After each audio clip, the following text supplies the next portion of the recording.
어제 재난지원을 위해 70% 가구에 40만 원에서 100만 원까지 지급하겠다는 정부 발표가 있었습니다. 발표가 나온 이후 전후 여러 기사들과 상황을 점검해 보니까 참 한심하기 짝이 없었습니다.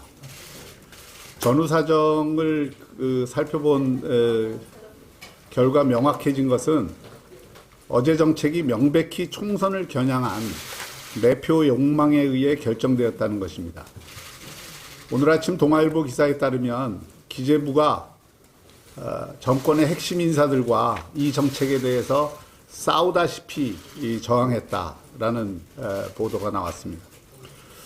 그럼에도 불구하고 이낙연 위원장과 민주당 조정식 정책위 의장, 윤호중 사무총장, 노영민 대통령 비서실장, 강기정 정무수석 등이 밀어붙여 70% 일괄 지급으로 정책이 결정되었다는 것입니다. 이것이 무엇을 의미하겠습니까? 총선 앞두고 돈 풀기로 표 구걸하겠다는 것 아닙니까? 기재부의 합리적인 정책 제언을 무시하고 정치적으로 이 방침이 결정되었다는 것을 분명히 알려주는 일입니다. 더구나 이낙연 위원장은 종로에 입후보한 분입니다. 총리까지 한 분이 표 얻을 생각에 나라 곳간이나 정책의 합리성은 뒷전으로 밀어버렸습니다.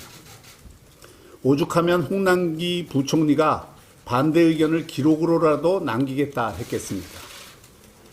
70% 준다는 정책도 세밀한 준비 없이 이루어진 것이 당장 들통났습니다.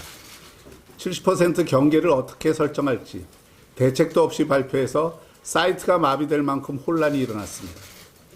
연 8천만 원 소득 기준으로 70%를 잡는다면 따박따박 월급 나오는 공무원들을 포함해 좋은 일자리를 가진 사람들이 대부분 포함됩니다. 70% 기준이 어떤 합리성을 갖고 있는지 도무지 이해할 수가 없습니다. 우리는 경제 살리기와 관련 없고 나라 살림만 축내면서 일회성으로 지원하는 정책을 전형적인 매표형 정책으로 반대하고 비판합니다만 만일 줘야 하겠다면 국민들을 편가르지 말고 다 주는 것이 차라리 낫다는 점을 분명히 하는 바입니다. 미래통합당의 정책은 분명합니다. 첫째, 젊은 세대와 미래 세대의 어깨에 세금 폭탄을 얹지 말고 예산 재구성해서 긴급자금을 조달하라는 것입니다. 위기가 깊어서 만일 모자란다면 국민채를 발행해서 재정 부담을 최소화하자는 것입니다. 둘째, 일회성 지원이 아니라 필요한 것에 위기가 끝날 때까지 지속적으로 지원하자는 것입니다. 셋째, 경제 살리기에 도움이 되는 지원이라야 한다는 것입니다. 일자리를 잃는 것을 막는 데 초점이 두어져야 합니다. 일시적 충격으로 멀쩡한 기업이나 자영업자들이 도산하는 것을 막는 그런 정책이어야 합니다. 이런 정책을 제안해 온다면 또 우리의 이런 제언을 받아들인다면 언제든지 초당적 협력의 자세가 되어 있음을 다시 한번 분명히 밝혀둡니다. 또 어제